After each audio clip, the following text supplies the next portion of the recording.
Aloha. Hey, how you doing? It is Dave Lawrence and Hawaii Public Radio, All Things Considered, and we are here enjoying another Blue Note performance, and a very special one. Guitarist-songwriter Earl Klugh is in town through Sunday at the Blue Note, Hawaii. And we don't just have Earl. I got my homework done, Earl. Hopefully you're impressed with this. I have David Lee on keys. I have Ron Otis on the drums. I have Tom Braxton on the sax, and he was laying it down earlier. I was really enjoying that. And Al Turner, bass, and a Delaware resident, too. So we were kind of connecting on a personal level here, completely aside from everything. So God bless you and welcome, and thanks for taking some time. Oh, thank you so much. This is really a lot of fun for us. You know, we really, really enjoy getting out and opening up the club is very exciting for us because it's something, you know, that we don't often do, you know. So we really have had a great time last few days doing all of what we've been doing this week with our band. Yeah. You've done some other Blue Notes. How does this Blue Note for Hawaii residents, I'm sure they're thinking about, as you know, as we've asked other artists, how does this one compare with the others for folks who haven't been there? I'm sure you've got a different perspective. What do you think? Well, I hate to oh no, you're not putting me on the spot. I'm just thinking about the Blue Note in New York. Yeah.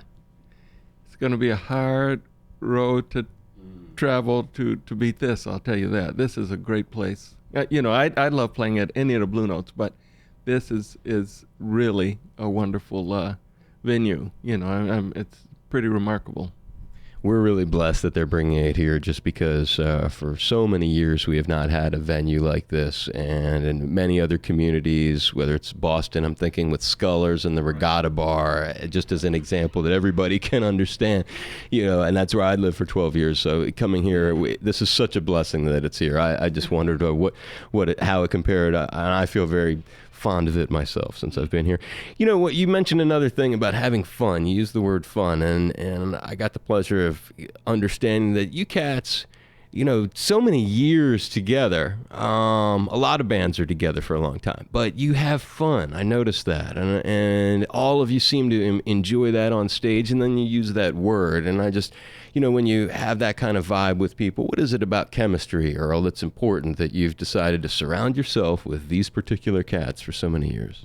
Well, it's just, for me, I have no other pathway. You know, I went to school, graduated, and I just knew in my heart that music was going to be my calling. And so, and I was also very happy because my mom, she tried to embellish that, you know, because she really loved music too. So,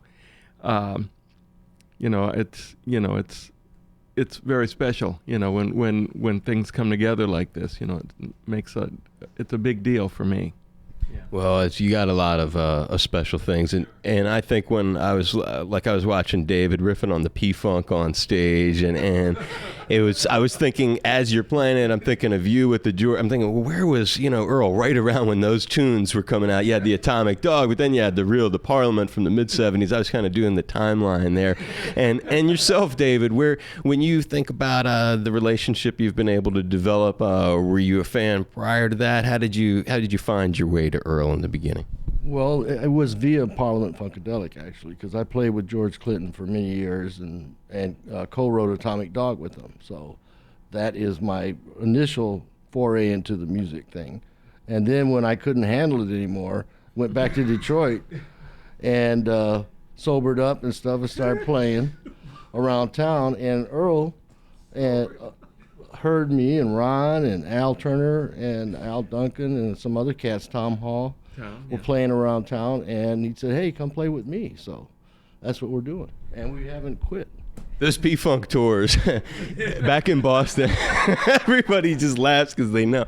This is back in, I remember it was 94 through about 2000. I was seeing them all the time. And man, as that sober. When you use that word, that is the opposite of sober in every way. And just an incredible place, though, for music. And God bless George for running that circus, because there's a kind of like the Grateful Dead when they had the camping and vending. There's a point to it and an importance without any question. Al, yourself, when you think about the privilege that it is there a highlight over all these years when you think about venues, maybe special times? You got the camaraderie, no doubt, that follows you everywhere, but are there particular memories with some of these guys that come to mind? Yes. Every time we get the opportunity to play in beautiful venues like this, Hawaii, be it Tokyo, New York, wherever, it's a special moment. We have so many great memories, musically, that I can't just isolate one thing. But this right now is it's the best. Over the years of touring, are there specific countries that when you go to a place around the world, I've got to imagine there's a different vibe in different places, and not every reaction is different. I'll point out Japan. I know there's a huge respect for jazz and for classic funk, actually, which we were talking about. Are there places that you enjoy just getting to be on maybe a cultural level around the world that the band has taken you, when you think of a festival maybe you've gotten to do? Yes, Japan is definitely one of my favorite places to perform. The Tokyo Jazz Festival we did before, and that was a great concert. I love Tokyo. Anytime we can get to Tokyo, I'm there.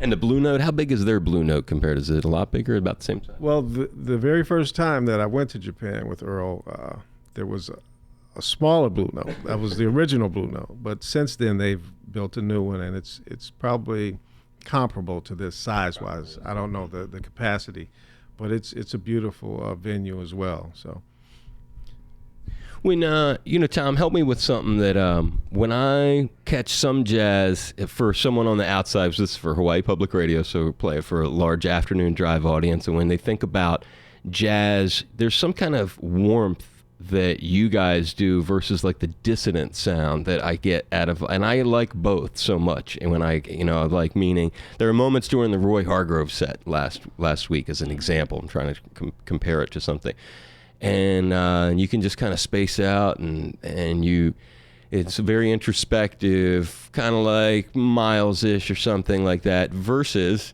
tonight it was very warm and very like the notes, they have this kind of different kind of, it brings you into the party, especially yourself. When I listen, who were the cats who inspired you to pick up the instrument, and that when we're appreciating your gift, we can kind of credit for having formed the sound that you offer? Well, as far as the music itself, I think it's Earl's compositions that bring that initial warmth, because he plays an instrument that does that. First of all, it has a certain timbre that I think people can relate to, and then the way he writes, I think, is very inviting to people as well. As far as influences for me, I mean, my father is a saxophonist, but I grew up listening to all the old guys like Ben Webster, Coleman Hawkins, Lester Young, Gene Ammons. It's a very long list.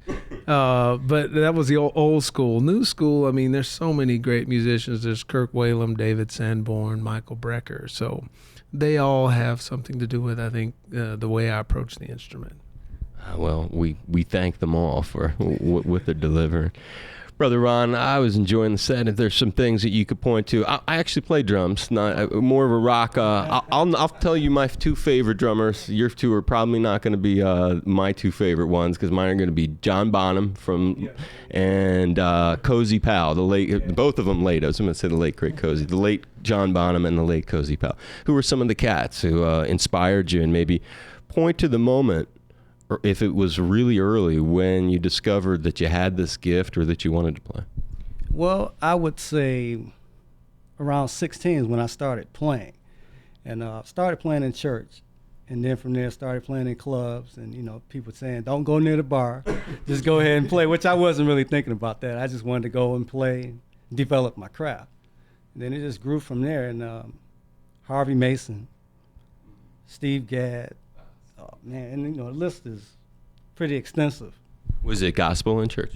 Yes, definitely gospel. And how often would you get together and play? What was it like? You'd play on Sundays? You do rehearsals during the week? My dad was a preacher, so we used to be at church on Tuesdays, Fridays and Sundays. So it was like an all week thing. So to be able to play in clubs for me, it was like, oh, he's playing that worldly music. So, but I got away with it by the time he came around. So that was cool. And was that the kind of thing where he came to accept that and appreciate what you were doing? Sometimes that's the case. I remember talking to, I think it was, trying to think of the guitar player, and he was going to see Cream a lot in the 60s, and his dad was into the original blues guys, and he was like, man, to hear them play the blues, oh, it's just awful. But eventually his dad learned to appreciate it, and it was similar with your... Yeah, my dad, he was really strict on my other brothers. So when I came around, he was probably like, I'm tired. So, so he would come to the clubs, right? He was worn out. So, and I was the baby at 13. So,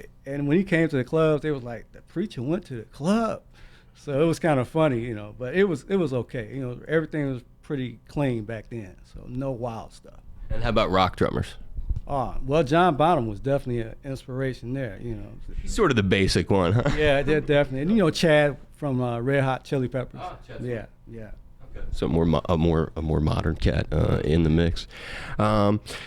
We were talking about early. I mentioned how early he maybe got into the drums and stuff, and it's something that's kind of a cool discovery over the last few, dozen artists that I've been talking to about early things that they picked up. And you find this early childhood development thing that occurs with some cats. They just started really early, picking up an instrument. Could have been watching the Ed Sullivan Show, could have been the Perry Como Show. In your case, you're already playing at that time. But 13, you're already playing guitar for 3 years, and you see that. If you can kind of just describe where the guitar first came in at 10, and I guess I'm just looking at that introduction and how it became what we have to appreciate today. Oh yeah. Well, my thing was I was many years ago. I saw Chet Atkins on a television show on Perry Como, yeah, and that stuck with me, because I had bought a guitar. My mom bought a guitar for me. And I just wanted to play the guitar, and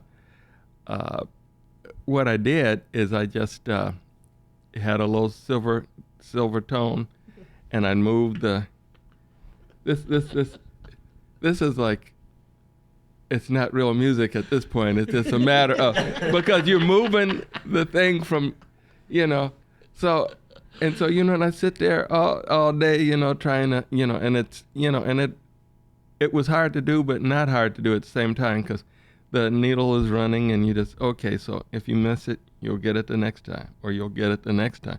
And so a lot of times when my mom was, she's a registered nurse, and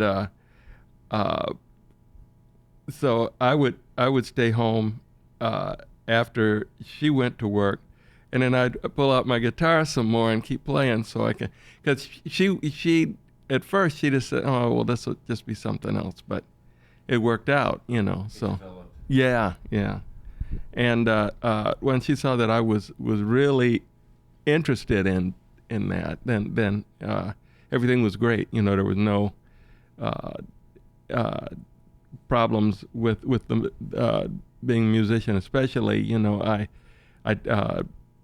I loved it so much. I think my mom she just pretty much figured, well, he's not going to be a scientist.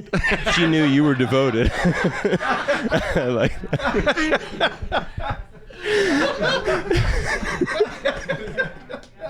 That's a good one. I'm glad, man. And these guys are probably glad too. Well, a lot of people who love your music are, and we're blessed that you would tell us stories, that you'd share time with us. It's David Lee, Tom Braxton, Ron Otis, Al Turner, Earl Klugh, and they're in town through Sunday at the Blue Note Hawaii right here in Waikiki.